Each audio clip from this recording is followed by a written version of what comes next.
Os ataques dos Estados Unidos ao Irã devastaram o regime islamista. Seus líderes estão mortos e seu exército em frangalhos. Mas uma pergunta permanece: isso realmente pode levar à mudança de regime?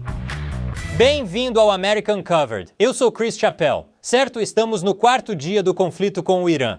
E já vimos um aumento nos preços do petróleo, e isso está se espalhando para as ações e commodities dos Estados Unidos de várias maneiras. É por isso que sou muito grato ao patrocinador de hoje, Investing.com. Eles ajudam pessoas como você e eu a entender como eventos nacionais e mundiais afetam nossos investimentos, e o patrocínio deles me permite fazer episódios como este. Quando o YouTube tende a desmonetizar qualquer coisa sobre, você sabe, notícias de verdade. Você talvez já tenha visto o Investing.com, mas talvez não conheça o Investing Pro, o principal produto deles. O Investing Pro é uma plataforma profissional de pesquisa e dados excelente que te ajuda a analisar ações, entender os fundamentos das empresas e tomar decisões de longo prazo mais informadas. E tudo isso em um só lugar. Consigo ver as escolhas de ações dos investidores mais bem-sucedidos, fundos de hedge e Warren Buffett. Por exemplo, como a Luxor Capital conseguiu gerar um retorno de quase 200% em apenas 3 anos. Bem, essas são as maiores posições deles. Eu posso usar isso como inspiração para a minha própria estratégia de longo prazo. Se você acompanha a política dos Estados Unidos e eventos globais como eu, sabe que acontecimentos mundiais geram manchetes que movimentam os mercados. É aí que entra a Warren IA. Por exemplo, se eu perguntar quais ativos oferecem proteção. Em meio à escalada no Oriente Médio, eu recebo uma análise completa sobre coisas como ouro, defesa e preços de energia. Por isso, o Investing.com é ótimo para day traders experientes. No meu caso, estou ocupado demais fazendo episódios diários.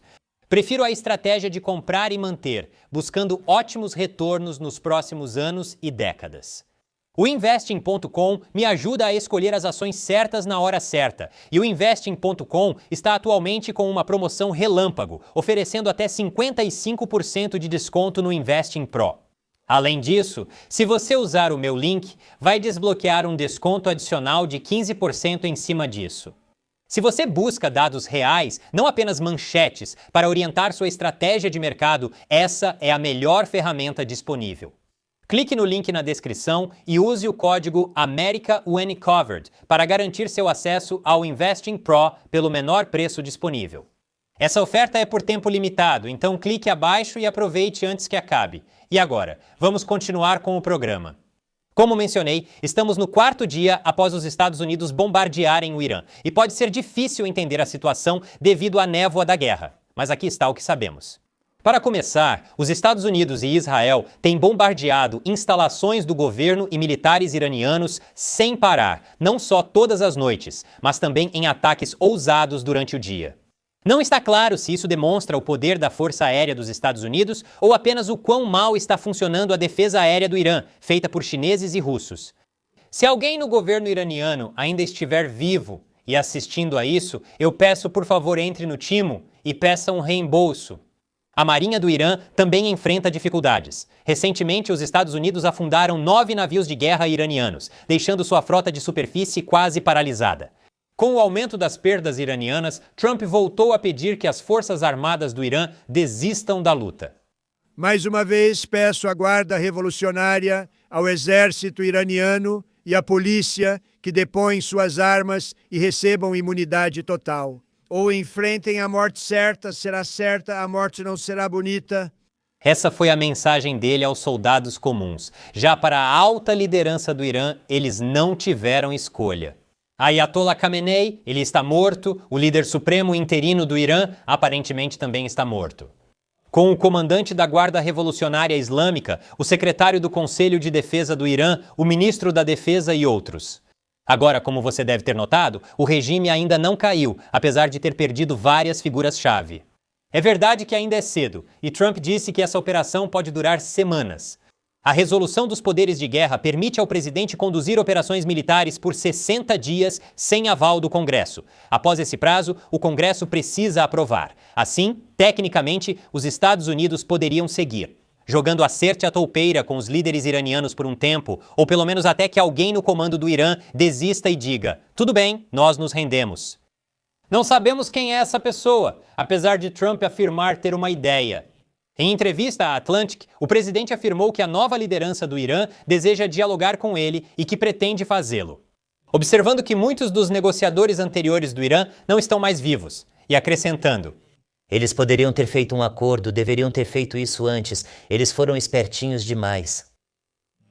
Trump faz uma boa observação. Khamenei foi espertinho demais para o próprio bem. Esse é o cara que se gabava online sobre como era travesso e brincalhão. Que isso seja um aviso aos clérigos radicais. Se ameaçarem os Estados Unidos, vamos buscar seus tweets antigos e zombar de vocês. Honestamente, Khamenei deveria estar feliz por não ter mais que viver com posts assim pairando sobre sua cabeça. Enfim, é hora de abordar o elefante na sala.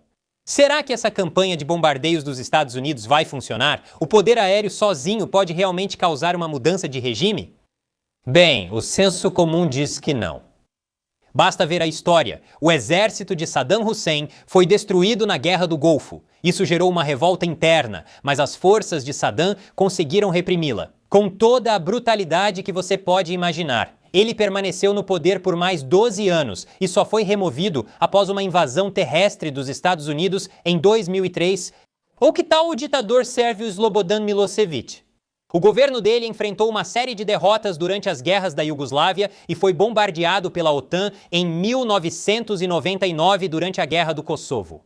Ele permaneceu no poder por mais um ano e perdeu o cargo após uma eleição e a resistência de um movimento juvenil bem organizado chamado Opt-por. Então, Trump realmente acredita que só os bombardeios vão derrubar o governo do Irã? Provavelmente não. Lembre-se. Ele enfatizou a necessidade de que a polícia, os militares e os cidadãos comuns se unam para derrubar o regime. Eu conclamo todos os patriotas iranianos que anseiam por liberdade a aproveitarem este momento, serem corajosos, ousados, heróicos e retomarem seu país. A América está com vocês. Mas como isso se traduz na prática? O povo do Irã, mesmo com desertores da polícia e dos militares, pode realmente enfrentar a Guarda Revolucionária Islâmica? Isso talvez mantenha os mulás no poder, não é? E se você quer um exemplo de como isso pode acontecer, não há exemplo melhor do que a Romênia comunista. Pense no final da Guerra Fria. Nicolae Ceausescu governa a Romênia desde 1965. Ele passou 24 anos construindo um dos estados policiais mais paranoicos e totalitários do bloco oriental. Sua polícia secreta, a Securitat, estava em toda parte. Havia informantes em cada prédio de apartamentos e vigilância em todos os locais de trabalho. Regime que não só prendia dissidentes, mas fazia a dissidência parecer impossível. A Romênia não tinha um movimento solidariedade como a Polônia, nem resistência organizada como a Tchecoslováquia, e quase nenhuma oposição civil. Ceausescu havia sido tão rigoroso em reprimir a dissidência que quando 1989 chegou e todos os outros regimes do leste europeu começaram a cair, Hungria, Alemanha Oriental, Bulgária, Tchecoslováquia, muitos observadores achavam que a Romênia seria a exceção, mas eles estavam errados. No dia 21 de dezembro de 1989, Ceausescu fez algo que já havia feito milhares de vezes antes. Convocou um comício em massa em Bucareste, com 100 mil pessoas trazidas de fábricas e instituições estatais. Um espetáculo de lealdade feito para a TV. E então a multidão começou a vaiar. Nem todos, nem mesmo a maioria, mas o suficiente. Ceausescu não sabia o que fazer. Ele levantou a mão pedindo silêncio, mas o silêncio não veio. E naquele momento, algo se quebrou, não apenas na praça, mas em todo o país, assistindo aos acontecimentos se desenrolarem pela televisão. Em menos de 24 horas, o exército havia mudado de lado. Tiroteios e caos se espalharam pela capital, sendo grande parte atribuída aos leais à Securitat. Mas era uma causa perdida. Em 6 dias, Ceausescu e sua esposa foram julgados por um tribunal militar e executados. Assim como o Irã, a Romênia não tinha oposição organizada, nenhuma ideologia clara para se unir e, claro, eles não tinham os Estados Unidos eliminando os líderes do regime. O que realmente levou à queda da Romênia comunista foi uma rachadura na aura de invencibilidade do regime. Aqui é onde a comparação com o Irã fica realmente interessante. Para que aconteça um colapso ao estilo da Romênia, é preciso que o regime já tenha quebrado a promessa fundamental feita ao seu povo. A promessa de Ceausescu era estabilidade, orgulho nacional e soberania romena. Em 1989, os romenos estavam no escuro. Literalmente, o governo havia cortado a eletricidade para economizar moeda forte, enquanto Ceausescu construía palácios e exportava alimentos de que o país precisava. A promessa já havia sido quebrada muito antes do comício. O comício só tornou isso visível. Agora, vamos olhar para as promessas quebradas do regime iraniano. O Irã deveria ser uma potência hegemônica regional, a capital do eixo da resistência. A riqueza do petróleo deles foi usada para financiar um exército de milícias aliadas por todo o Oriente Médio, do Hezbollah ao Hamas, até os Houthis, no Iêmen. Usando esses grupos, o Irã queria mostrar que podia enfrentar os Estados Unidos e Israel, apoiando regimes aliados e lançando ataques contra o grande Satã em qualquer lugar, a qualquer momento. Mas olhe para eles agora. A economia do Irã está em frangalhos, sua riqueza do petróleo secou devido às sanções e a inflação está destruindo a qualidade de vida do povo iraniano. Isso desencadeou a recente agitação interna enquanto suas milícias foram desmanteladas. O Hamas perdeu o controle da faixa de Gaza, o Hezbollah foi quase destruído e os Houthis seguem sendo apenas um incômodo.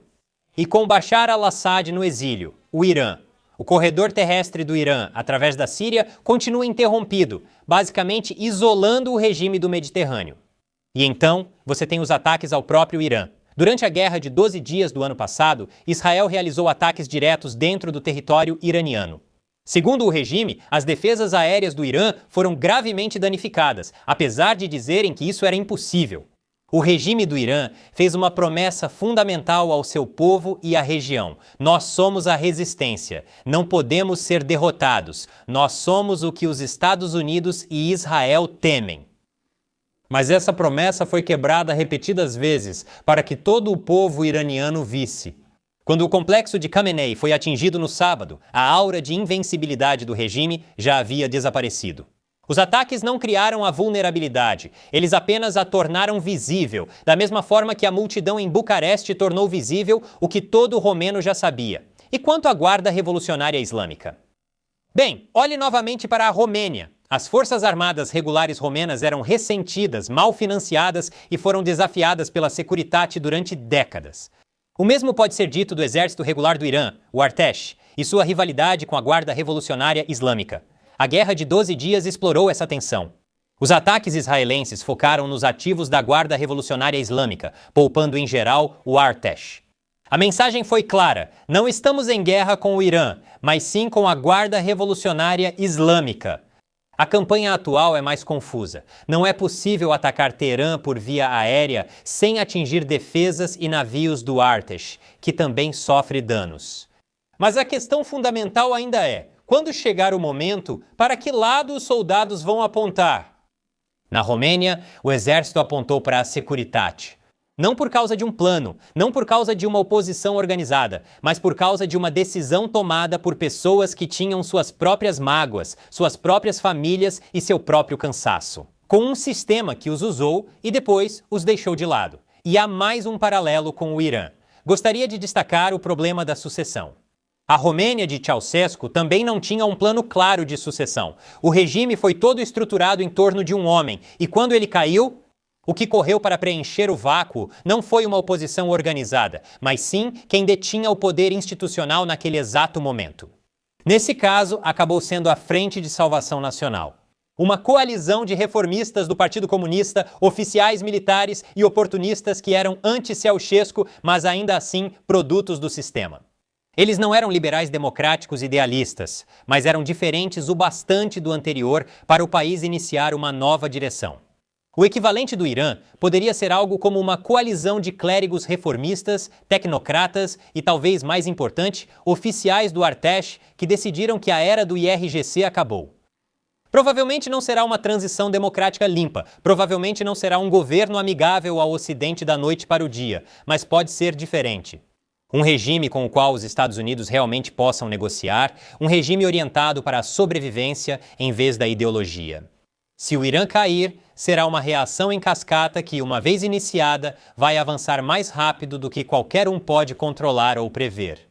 Vamos torcer para que os Estados Unidos não precisem voltar daqui a alguns anos e refazer tudo. O que você acha? Quem vai liderar o Irã quando as bombas pararem?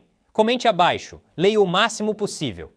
Para investir com inteligência, use o investing.com e direcione seu dinheiro para oportunidades reais, acompanhando o que acontece nos mercados. Clique abaixo para garantir o melhor preço no Investing Pro durante a promoção Relâmpago. Sou Chris Chappell. Até a próxima!